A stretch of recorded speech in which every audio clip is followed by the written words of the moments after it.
They were young, in love, and armed to the teeth. Bonnie Parker and Clyde Barrow. The names still echo through history like gunfire on a dusty Texas road. But their story isn't the glamorous Hollywood legend you might think. The real Bonnie and Clyde didn't rob big banks or fight for justice. They were desperate criminals, drifting from town to town, robbing gas stations, and leaving bodies behind. And in just 2 short years, they became the most wanted outlaws in America.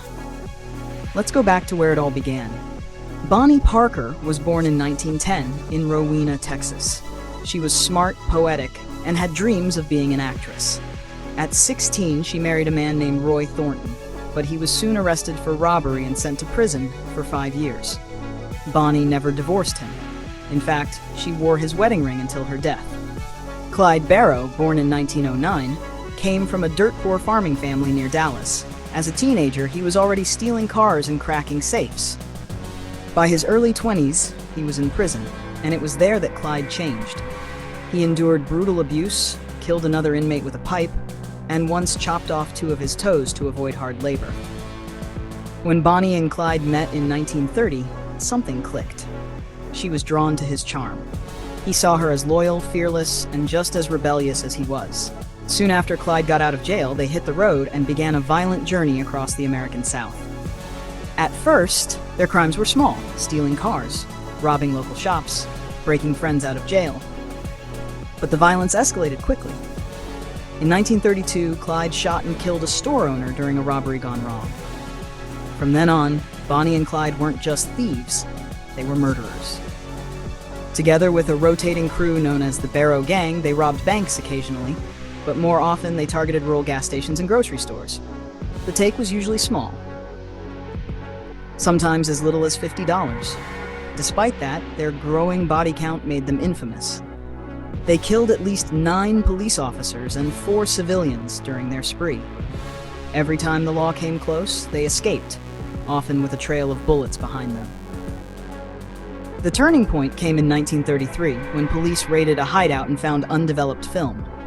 The photos they recovered were shocking: Bonnie, grinning, pointing a shotgun; Clyde, showing off pistols and stolen cars; Bonnie, with a cigar clenched in her teeth. The press ran wild with it. They called her a cigar-smoking gun mole. Suddenly, the country was obsessed. Some saw them as folk heroes, sticking it to the corrupt system during the Great Depression. Others saw them for what they really were: dangerous, reckless killers. But behind the legend, life on the run was grim.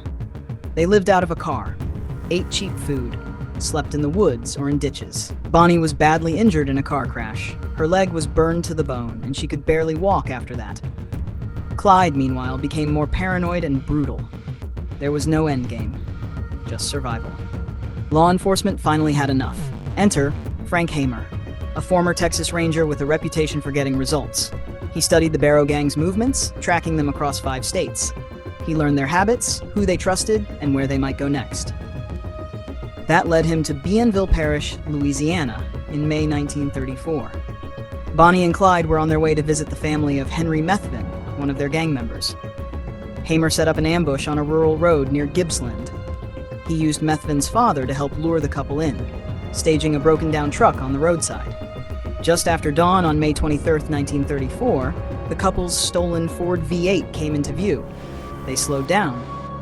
That's when 6 officers opened fire. In just 16 seconds, more than 130 bullets tore through the car. Clyde was killed instantly. Bonnie screamed, then was hit by dozens of bullets. She died moments later. Clyde had 17 wounds. Bonnie had 26.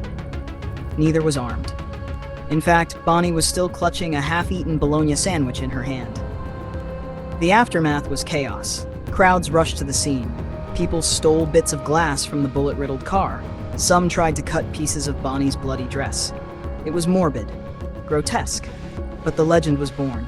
Bonnie and Clyde were buried separately, despite Bonnie's wish to be laid beside Clyde. Their families refused. Even in death, they were kept apart. But their story lived on. Hollywood turned them into icons. The 1967 film Bonnie and Clyde, starring Warren Beatty and Faye Dunaway, made them famous again. Songs were written, books were published, but most of them missed the truth. Because the truth is this: they weren't rebels, they weren't freedom fighters, And they weren't misunderstood lovers. They were violent criminals.